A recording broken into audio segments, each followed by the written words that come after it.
man jàppali Gueye laa tudd maa ngi dëkk Seras Ndimsat sama doom feebar na pendant 3 mois Mouhamed Gueye la tudd waaw li ma ko doon faj nag mooy fittu Salem yooyu laa ko doon faj fii ci Pout waaw sëriñ yu ne dem naa ci waaw fii nag la ko yàlla dogalee non quartier bi xaw ma man quartier bi ma dëkk waaw rendu leen da laa ci xam waaw xaw ma ndax mooy rendu leen non ñu ngi jógee dem saat sama kër la ñu jógee waaw di ñëw fii kii mën naa faj wala mënul faj léegi ma indi pour faj waaw bu wéree baax na bu wérul lii la yàlla dogal jeex na ah non bi ma ko indee dafa wàcc rek ñi dem ba fële mu wàcc daanu toog ci suuf après dem waaw kii nag moo ma wax ne ma dafa gaañu après ay 20 ans yooyu rek wala ay 16 ans yooyu rek ah menuisier tapissier la doon liggéey waaw feebar bi amul gravité affaire bii la affaire u tab yii la. mais à part loolu daal yow maanaam constaté woon beneen feebar boo xam ne dañ la ko. gisuma ci beneen. waaw affaire bi daal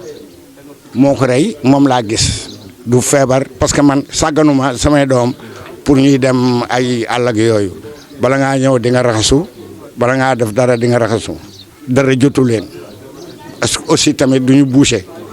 ñoo ngi ci lan feu kon ngay toog kon moom yàlla ko dogal ci affaire bi rek mu dal ko rek waaw avant ñuy affaire bi mbas mi sax la ko dal parce que mbas mi 2 mois la te man maa ngi ci 3e mois waaw moo tax ma loolu moo am li ma wax nii loolu moo am waaw déedéet kon ma dem hôpital kenn dàq maa dem hôpital man damay dem hôpital man sama wàllu bopp damay dem hôpital di faju sakana bu sama doom feebare parce que ñoom dañ ma ne kii hôpital du ko faj comme hôpital du ko faj nag léegi sëriñ yi ñoo koy faj waaw ci sëriñ yi laa dem mu koy muy may mocc muy wàññeeku ba mu des fii ci Pout bi rek amatul beneen problème waaw loolu la yàllaa ko dogal fii nag mais damaa xam man fan laay dee waaw damay xëy dem waaw amul beneen problème. Moi j'ai été informé tôt ce matin vers les coups de 9 heures je venais de me réveiller après avoir effectivement effectué la prière je me suis couché à nouveau et c'est tout juste au réveil qu'on m'a informé par le canal du commandant Ngoné Samb des eaux et forêts qui habite tout juste dans la maison où le drame a eu lieu. Donc c'est elle qui m'a informé. Tout de suite, je suis même venu à pied parce que ça fait pas plus de 200 mètres de chez moi. Je suis venu à pied et voilà, j'ai trouvé le corps qui était là, couché, sans vie, couvert de draps. Et tout de suite, j'ai saisi le groupement des sapeurs-pompiers, le commissaire central. Et j'ai félicité au passage de la promptitude parce que tout juste après l'appel, 1 minute après, ces services se sont présentés. Et tout a été fait dans les règles de l'art. Maintenant, il fallait que certaines dispositions soient prises. C'est-à-dire que le service d'hygiène désinfecte d'abord le corps et que le corps soit transféré dans les conditions normales. Et ça, c'est ça qui a été fait. Le constat a été fait. Maintenant, le corps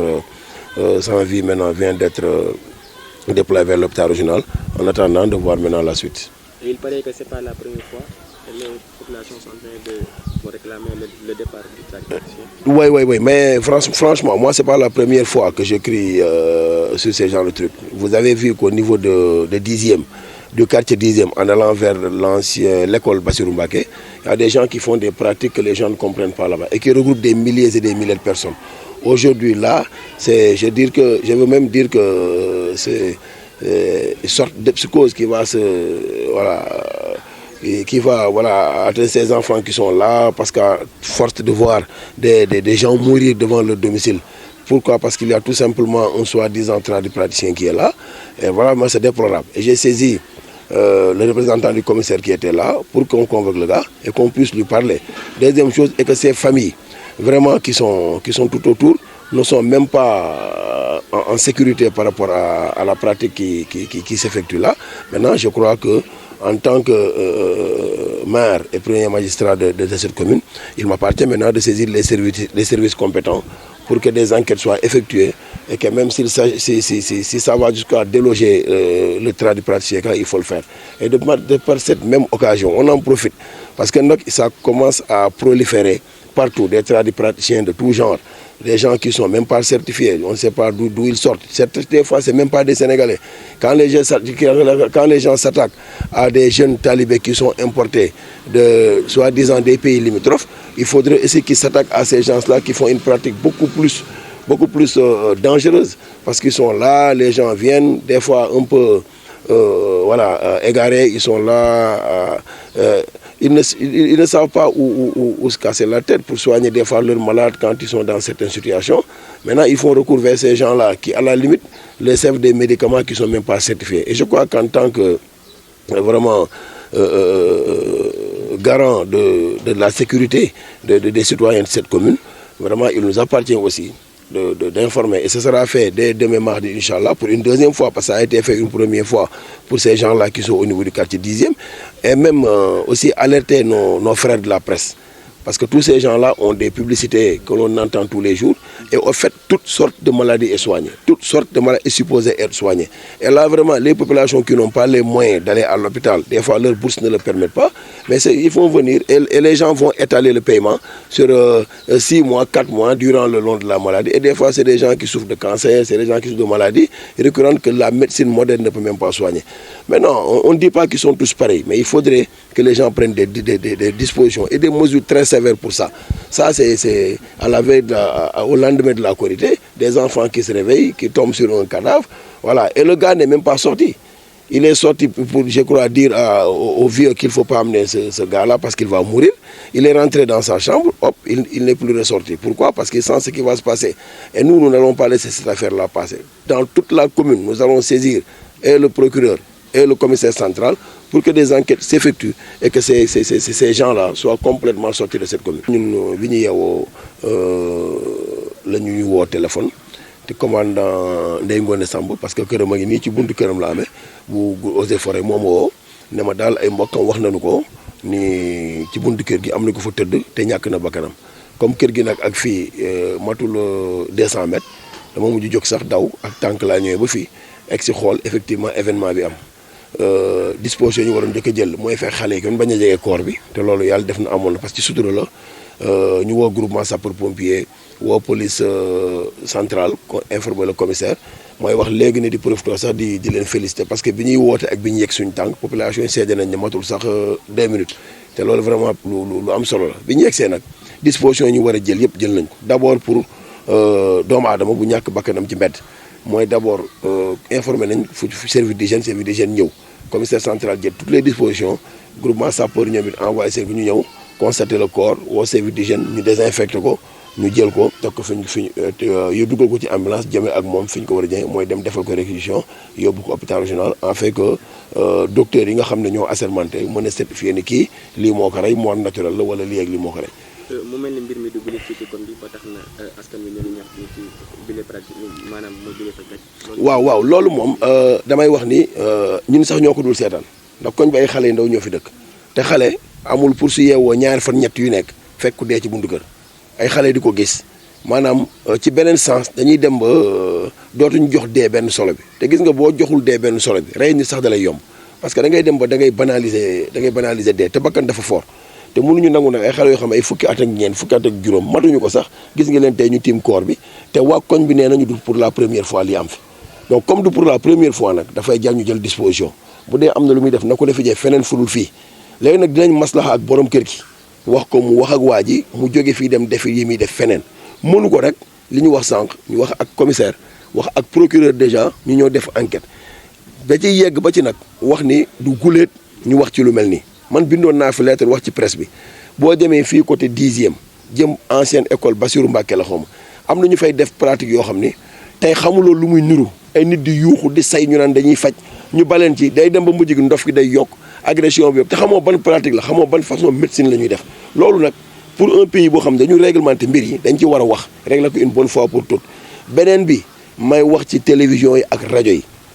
ñuy fay lu ñuy publicité façon ngi faj feebar bu nekk am na ku nekk fii Thiès boo déggee rajo maanaam bépp façon ngi feebar boo xam ne am na ci adduna bi nee na da koy faj te loolu à la limite amul benn foofu kay xam-xam bu ko am du médecine moderne même boo demee ci médecine dañuy spécialisé kii ci lii orthopédie pour spécialisé kii ci leneen ak leneen ba nga am médecine générale sax doo faj lépp mais mënuñu d'accord nag loolu bëgg a lalu rek ci Thiès di law ñuy ñaan suñu mbokki journalistes yi waxuñu ne bu ñu def lu publicité mais publicité yi daw ci rajo yi joué na ci effet fële ca Normandie fekk naa fa tableau ñu def ko fa def panneau d'indication seetuma ko moom dama koo damm dugal ci sama oto dem sànni ji ko man seetaan naa ci télévision yi bu dul benn du ñaar nit ñi di ko décrier même seeni mbokk journaliste man seetaan naa ñuy wax ni di woo nit di leen wax ni lii ngeen di wax nii est-ce que du danger pour un pays mais à la limite si l'État central ne prend pas ses responsabilités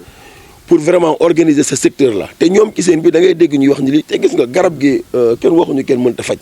mais loo xamul luñ koy doser ba pare garab bii ñuy xànc di ko joxe mais dafa am résidu de bois yooyu boo ko naanee reesul mais su fekkee ni sa estomac akiiwu ko mais da ngay dee yooyu nag la ñu war a xoolaat ndox yi des fois ñu ne la xoojal diw nga dem comprendre nga naan ko mais on laisse passer comme ça les gens meurent comme des mouches ci pratique yu mel nii loolu tax ma ni sànq dinañu bind procureur lettre dès mardi incha allah commissaire central wax naa ci kii représentant fii